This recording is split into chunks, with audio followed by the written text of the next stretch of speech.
राशिद नकवी साहब, starting from you, Iran में Donald Trump के इस पोस्ट को कैसे परसीव किया जा रहा है राशिद साहब, कंसिडरिंग कि कल अब्बास अरागची साहब का जो पोस्ट या ट्वीट आई थी उसके अंदर तो ऐसा लग रहा था कि जैसे एक पॉजिटिव कदम की तरफ या एक ऑलिव ब्रांच जरूर ऑफर किया है ईरान ने कि हम लोग बात करने के हवाले से कंप्लीटली नेगेटिव नहीं है, सिनिकल नहीं है।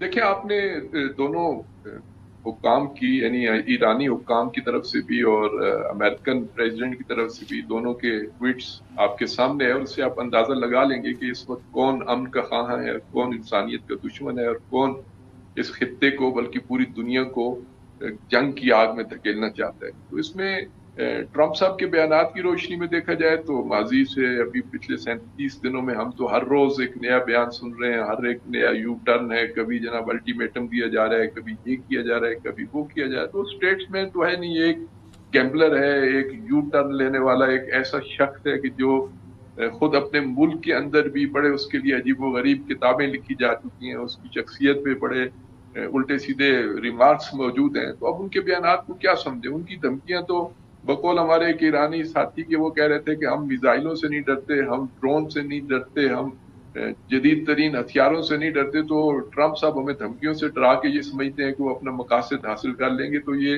उन्होंने ख्वाब देखा है और अभी सो रहे हैं, उन्हें पता नहीं है कि ईरानी कौम क्या है। लेकिन राशिद, कोई गुफ्तगू चल रही है, बैक चैनल डिप्लोमेसी चल रही है? क्योंकि फॉक्स न्यूज के ऊपर जो उनका बयान है उसके अंदर से ऐसा लग रहा है कि जैसे अभी डिप्लोमेसी भी साइडलाइंस पर चल रही है, या ये दोनों चीजें साइमल्टेनियसली चल रही हैं, धमकियां भी और गुफ्तगू। दुनिया के अंदर डिप्लोमेसी फ्रंट लाइन पे भी चल रही होती है और बैक डोर पे। ये तो एक राइज दुनिया का एक निज़ाम है, सिफारतकारी का अमल जारी रहता है।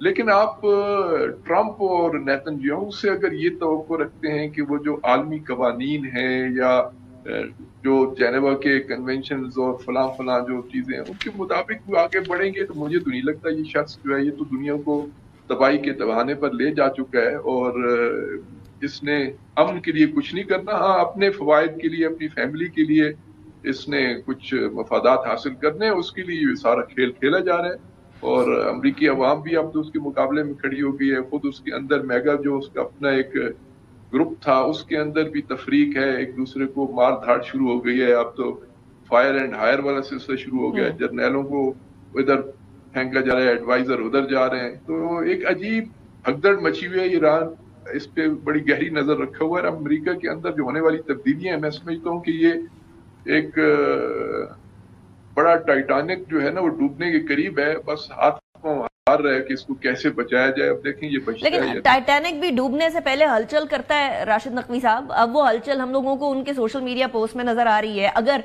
वाकई में ये डूबने वाली बात होगी इन फ्यूचर, सो ट्यूसडे की जो थ्रेट दी है उन्होंने मॉर्निंग की, उस बारे में ईरान तैयारी भी किए हुए है या उसको सिर्फ खोखली धमकी समझ रहा है?